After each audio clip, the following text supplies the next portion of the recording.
So, as I promised you, 4 different perspectives of the energy transition, of the questions of workforce, retraining, skilled labor, and consumer motivation and consumption.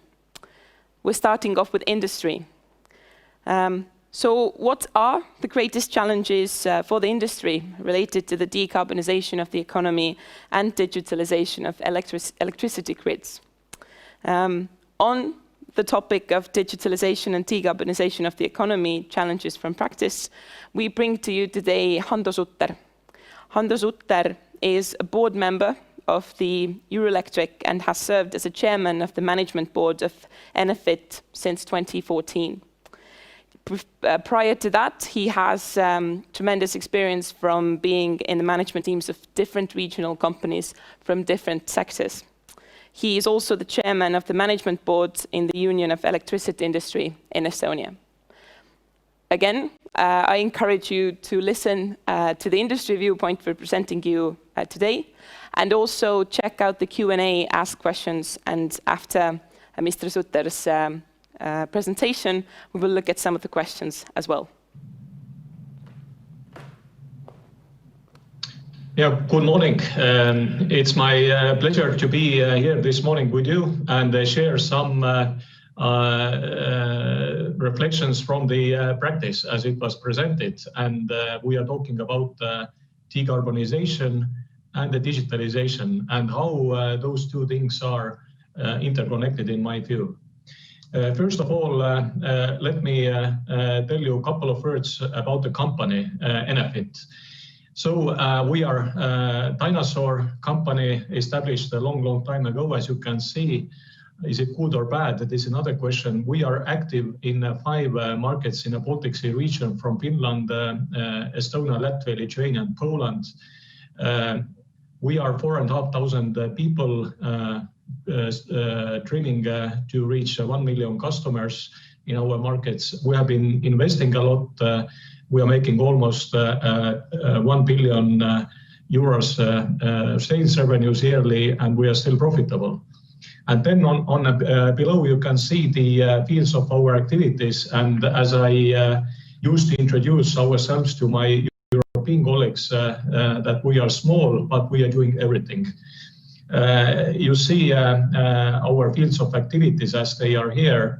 This is customer services, retail, then very fast growing renewable energy operations. We are the biggest wind parks operator in the region. Then we are still having dispatchable large scale energy production, thermal plants, and the network services, as we are running the biggest distribution network in Estonia. And on the middle, which is our kind of developing engine, is our R&D department, where we are then supporting all our units to be a front runners in the energy transition process. We have been working with our strategies and the plans, and we reached around a year ago to our ambition. You know that many companies, they come together and they are trying to invent what is our mission or what we should give to the world.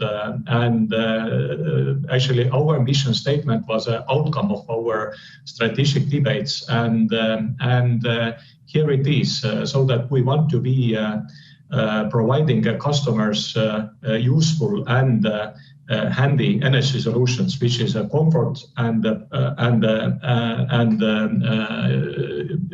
let's say monetary or economic use. So and at the same time we want to produce energy in a more and more environmental friendly way, and this is our contribution to the future and cleaner world.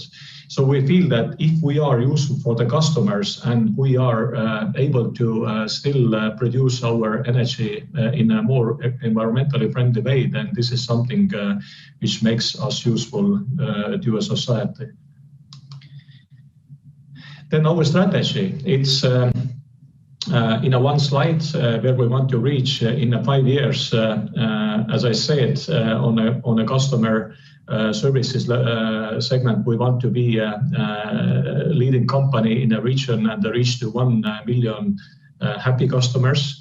We count both the quantity, what is the customer account, and also how happy they are with us. So we measure it twice per year. Then on the renewables, we want to reach already in this period almost to half of our generation to be from renewable sources. On the larger energy production, we have a very clear carbon intensity target.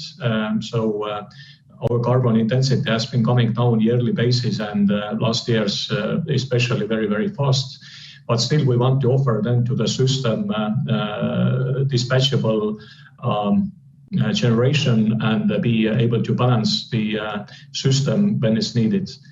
And the network services, we see that as a network service, we can be useful if we are offering to the market the different network services, not only the power network, but also, let's say, fiber optics, as a number of bits in the network is increasing much more faster than the number of electrons. So we are today focusing a lot of parallel development of electric grids and the fiber optic network. Also, we are offering more and more street lighting services and developing very fast basis electric vehicles charging network, being biggest network provider also for charging in Estonia. Then coming to the challenges, and those are not opinions, those are the facts which I'm just sharing from the International Energy Agency. So every 10th actually person in the globe they are still without access to the electricity, and this is a bit less than 1 billion people. So the governments, society in a wider base making everything possible to give them also a chance to use something what we think is so common to have access to the electricity, but this is the fact, they don't have access to the electricity. Then another thing is that, of course, the wind and solar capacities globally are increasing very, very fast. And at the same time, we have seen that the coal capacities are coming down, which is also not surprise probably. And we don't have the data from this year yet, but it can be that this year this reduction is even faster than predicted on this graph. And this is obviously is connected to our current COVID situation. But still, 80% of the global energy consumption is covered by the fossil fuel, and this is also facts. If we are seeing the very fast growing and very big amounts of the investments going to the renewables and renewables development, in the last year it was around 340 billion USD. Big part of this was invested in the region of Asia. Asia, it was China, India, other countries in Asia. But the fact is that this 340 billion USD investment was covering only half of the increase on the global energy consumption. So the last year energy consumption increase was about 2.3%. Electricity consumption increase was even more than 4%. And renewables were covering, new renewables were covering only half of this increase. So the rest of it obviously then was coming still from the fossils. Here is the electricity demand from the different regions, and while we can see that the developed countries are quite stable, contributing also quite a lot to the efficiency, then the consumption increase can be foreseen actually in the regions of the developing areas, China, India, and other regions. Then, if we're coming to the CO2 emissions and to the global picture, because the climate challenge is global challenge, obviously, then actually the EU emissions are making just a little bit less than 10% of the global emissions. Europe has been on a driving seat of all the measures to cut the CO2 emissions for some time already. And Europe has been also one of those areas where we have been stabilizing our emissions and but also have seen some reduction. But at the same time, other regions, and especially the developing areas, China, India, the growth has been pretty fast. And the forecast, as it looks now by IEA, is actually also increasing. And with the dots, you can see actually sustainable development scenario, which would be needed to tackle with climate changes. So there is a pretty impressive gap. And my message here is that actually this effort should be a very wide base globally to reach even close to this target. Then, if we are talking about the trends on the energy industry, then I used to call this situation the area of the pre-parallel revolutions. Pretty sound heading, isn't it? So what I mean, first of all, very clearly the expectation from the environmental side. The energy sector should be actually leading the decarbonization and helping also other sectors on their carbon footprint reduction. So we all believe that electrification is the fastest way to carbon neutrality, and sectors where we can very clearly help with electrification are the transportation, heating, and others. Then other thing is actually, which is changing very fast, is a markets and the regulations. So I will come back a little bit to this to show that there is not a push, but a need for markets to change, because everything around is changing very fast, and the regulations should follow. Maybe the biggest thing what is changing and what is driving the change is a technology. So if we see how the technologies have been changing over the last years and how fast this has been, then every estimate that we have been making years ago has been wrong, meaning too little ambitious. So if we see solar, for instance, on a cost or efficiency, or batteries, or I don't know, even the wind technologies. This is impressive how all those technologies have been developing and actually changing all the idea of energy industry. And last but not least, very importantly, also the customer expectations have been changing. And the customers, first of all, they want to be more actively involved on their energy consumption. They want to be not only consumers, but to be active consumers, to manage their consumption and also to produce power, to store power. And what is also important, that actually they want to understand how the energy what they're consuming is produced. So they also feel a personal role on the environmental side.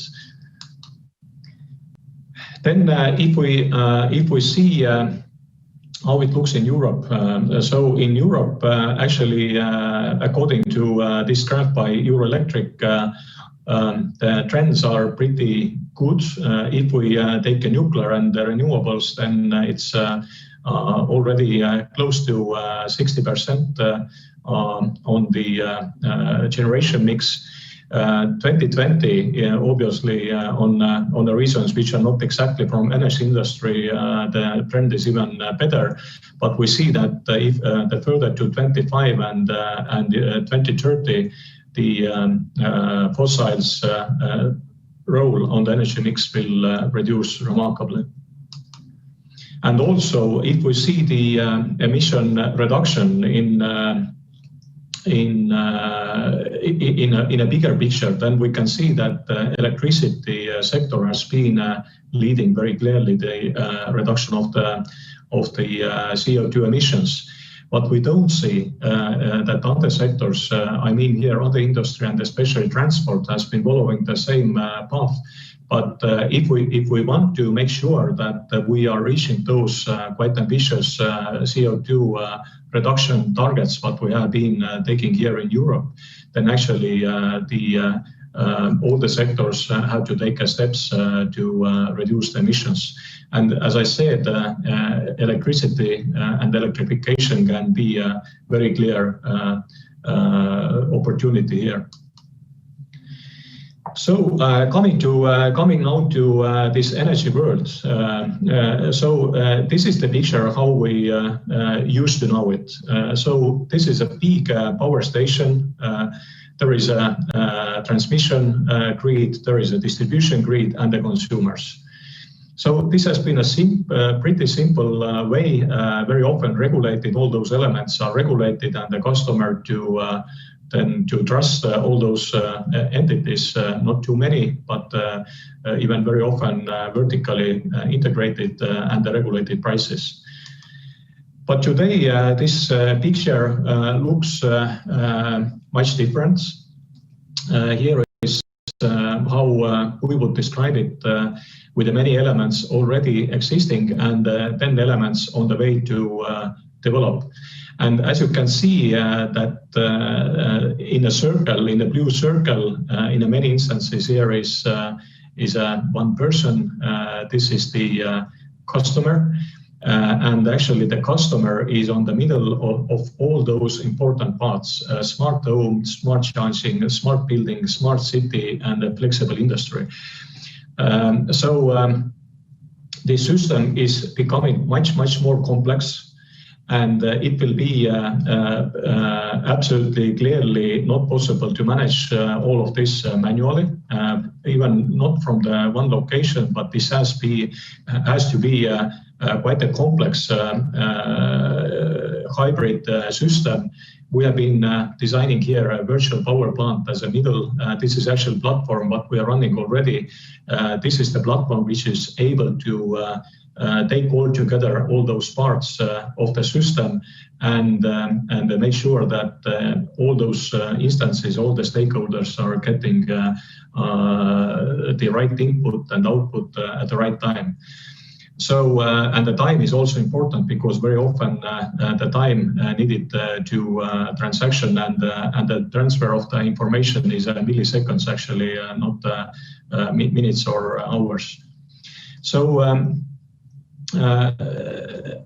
it is maybe a little bit scaring, but it's very interesting. And the one thing what I would like to address here with this picture is that actually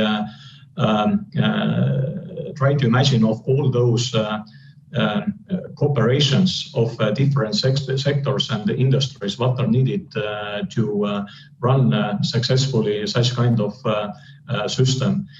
We can see the transportation sector, car manufacturing, construction, real estate sector, cities, municipalities, the industry. We all need to work together. We need to collaborate in a quite a deep level. For instance, we have been visiting recently many car manufacturers in Europe to make sure that we have access to data from the car in order to integrate the cars into the virtual power plant and make sure that we can charge and get back the power to the system when needed. So this is just one example, but actually there is a lot of collaboration needed and maybe even new skills for anybody who is in this system, because we need to we need to understand each other much better, and we also need to have inter-sectoral understandings a little bit. Then going further here to the e-environment, and in Estonia we call it e-Estonia. This has been a journey. This has been a journey for 20 years. And you can see that it all started already at the end of 90s. We also started quite the same time to develop our own e-environment. Would it be e-banking, which was first involved in Estonia, or X-Road and e-Estonia when government stepped in 2001 already, e-school, electronic IDs, e-police, mobile ID, e-health, digital receipt, and so on. And actually, in Estonia or in this e-Estonia, if you are not in e-world, then you are not existent. And our consumers, our citizens, they are used to it, so that we have no choice. Anybody who would like to be offering those useful services actually should be on this line. And so are the most of successful service providers. So those are our let's say, marks on this road. We started with the e-invoice already 99. Our first e-self-service environment was open 2001. We were introducing our mobile app more than 5 years ago, and today actually we are offering most of our services and interactions either through the self-service environment or mobile phone.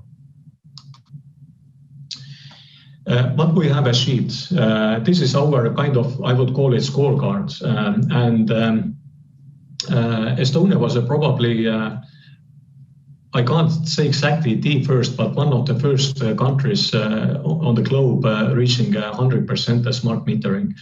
And the smart metering is something, if we want to engage customer on this complex energy world, which I just showed you, we need to have a data. We need to have a data, we need to have interaction with the consumption points, and we need to use this data, and we need to interact based on this data. So that if we don't have the data from the consumers, we can't do anything. And having this data, which we already have since 2016, when we reached 100% of smart metering, one example what we have achieved is reducing our network losses from 5.7% to 4.1%. And as you know, that the grid losses is something which is socialized costs, I would say so. So customers need to pay for it. And if we manage to reduce it, it will make the system cheaper for the customers. Then another example is that our customers are receiving SMS warnings if there is something wrong with the supply. This comes automatically. Let's say we have quite a stormy weather today, and as soon as any region will have supply issues, then we send out SMS to the region informing what is going on and how long this outage might take time, and we updating customers, and this goes automatically to our customer base. So most of our customers, as I said, are served online. Electricity contracts mostly are signed and prolonged digitally. We don't have any single physical service counter left, so everything is on the internet and mobile phone. Most of our invoices are digital. Really, to the elderly people, we were experimenting SMS invoices, and this was taken very positively by them, and even they were adapting to digital channels. And actually, we see a continuously very, very fast increase of our active mobile app and mobile services users. So I can just say that our cost through this digital way is many times, I would say even 8 times. I don't want to say country, but with the many old countries where the digitalization is not in a such extent cheaper per customer. So this is the way, but at the same time, our customer satisfaction has been almost doubled since 2016 when we were introducing 100% smart metering.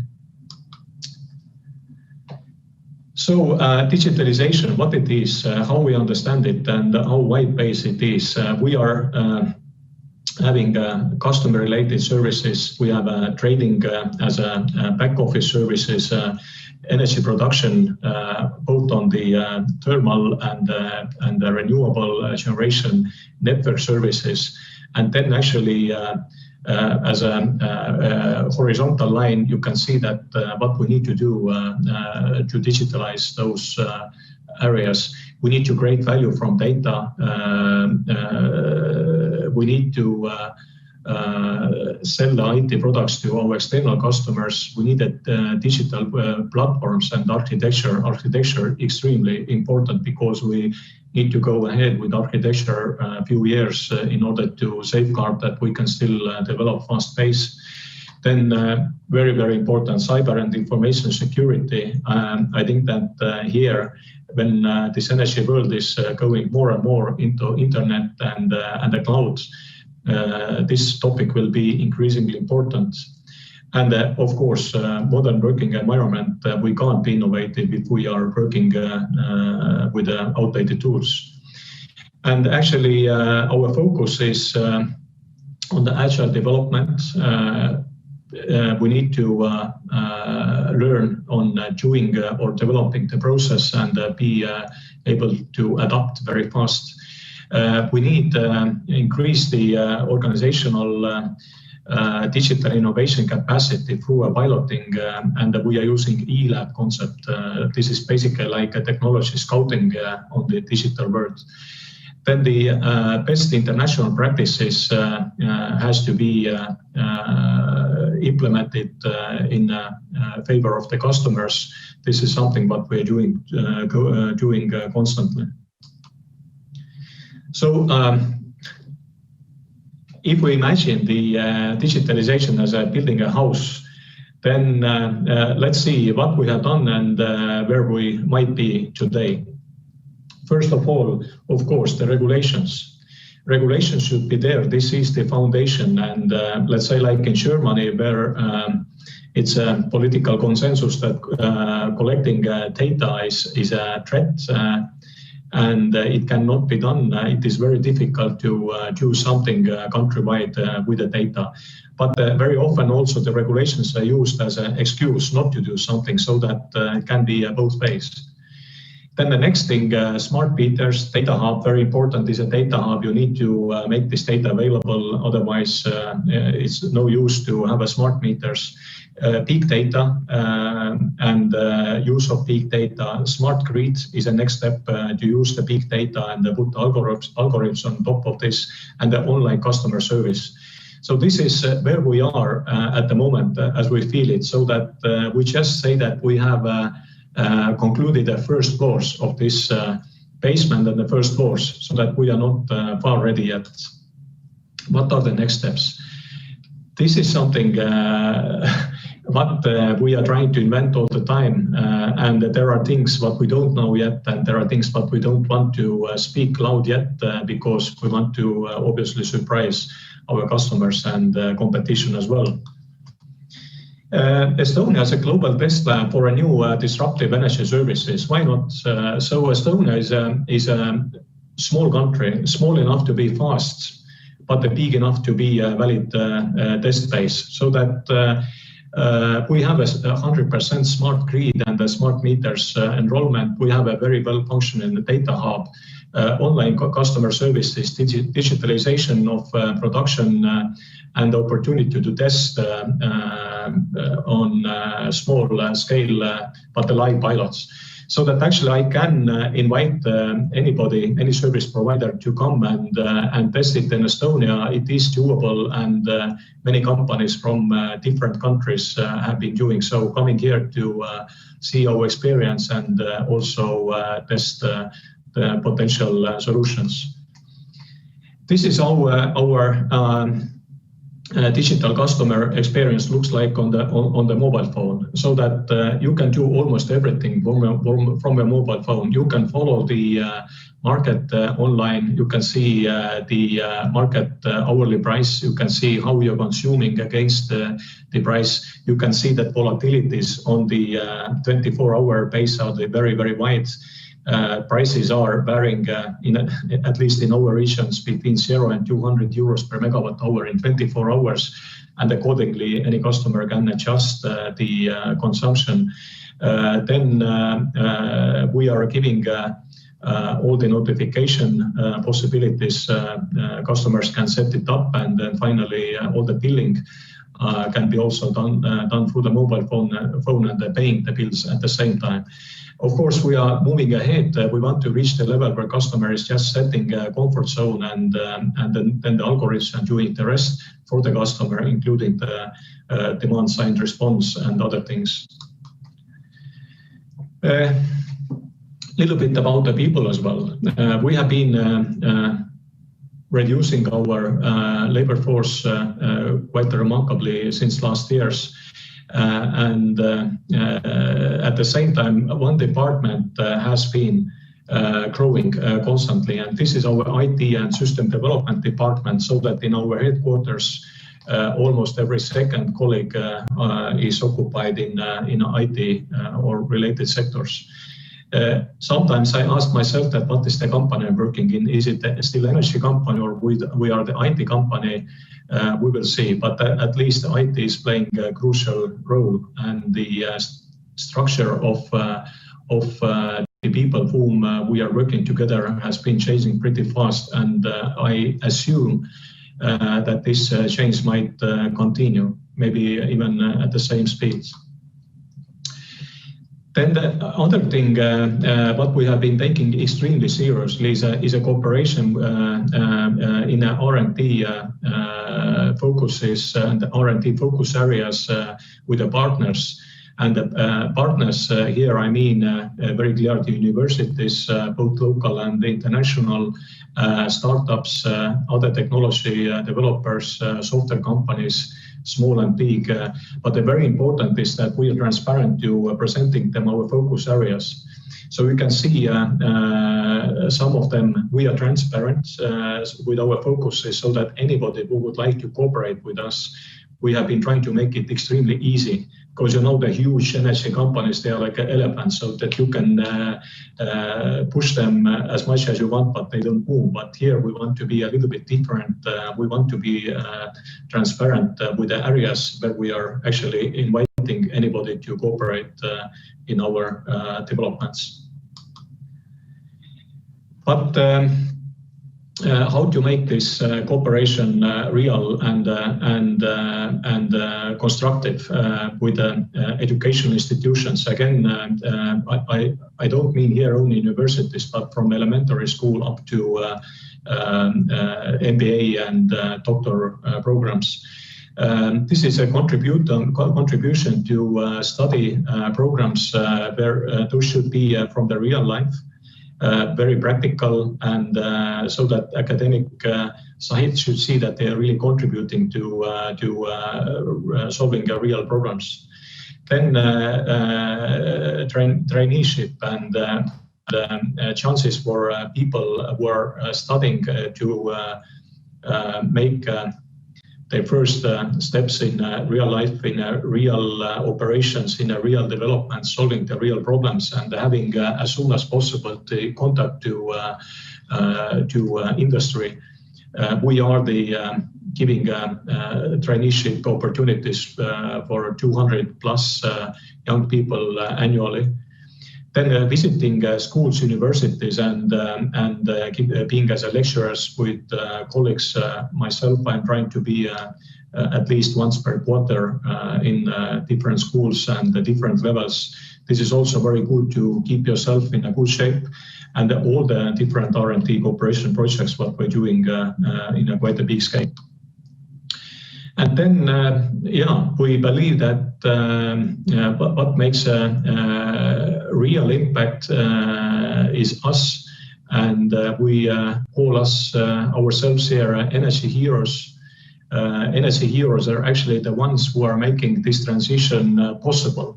And if we don't feel ourselves like heroes, then this revolution or those three revolutions will not be handled properly. And what we want to show and describe what we need to do is invent, grow, start and care. So this is our way to implement this energy transition. And the future energy world, how it would like, we don't know exactly, but there is one stage how it might look. So it can be wireless charging, even the car, of course, both ways, not only charging, but giving back to grid as well.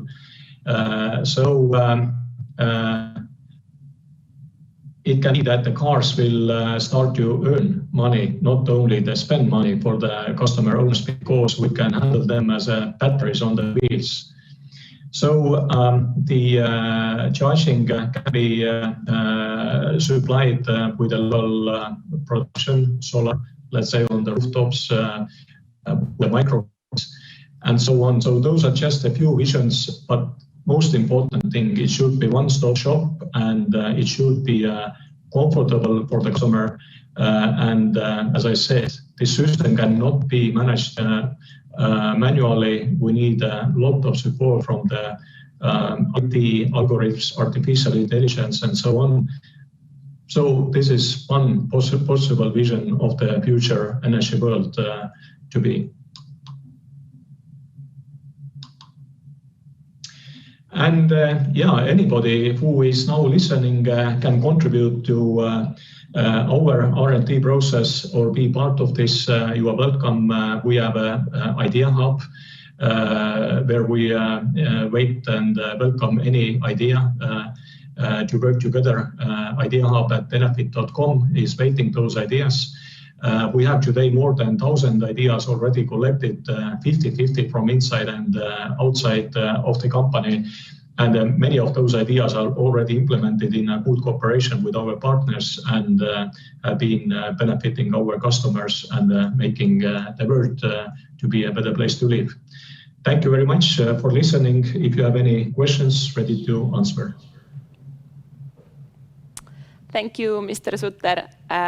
We do have some questions coming in from people listening to this conference, so I'm going to first take a question from them. So, and I quote, can you explain why the share of natural gas consumption in the energy consumption is increasing instead of decreasing like coal? Yeah, it's a pretty logical tendency at the moment because the carbon intensity of the gas is much less than on a carbon, and still we need a dispatchable energy generation to compensate the renewables. And the gas is the fastest solution. But if we want to reach, at least in Europe, what is agreed, 2050 carbon neutral society, then gas is not the option. So basically we need a better alternatives, and this better alternatives is clearly the mix. It's a combination of many things, including engaging the customers and their consumption. So it can't be just one, because this will not be affordable for the customers. Thank you. We have time for a few more. So another question coming from the participants of this conference. What type of balance or demand side response systems have you taken up? Yes, we are making first steps, and we have implemented and gone through already on the piloting of our virtual power plant. I think this is one of the best platforms available currently in the world. It was basically the survey what we were doing and comparing many different providers. It is implemented, it works. We have first customers, first consumers connected. And we have also connected the first electric vehicle chargers. We are able to operate dual ways to charge cars and also take the power backup from the batteries to the system.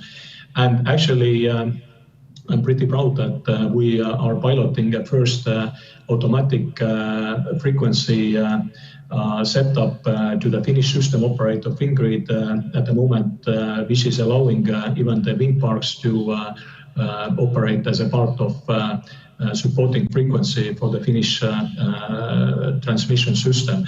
So those are the steps, but we see huge growth opportunities for this business, but technically it is up and running. Today we are preparing it more to launch to the different markets.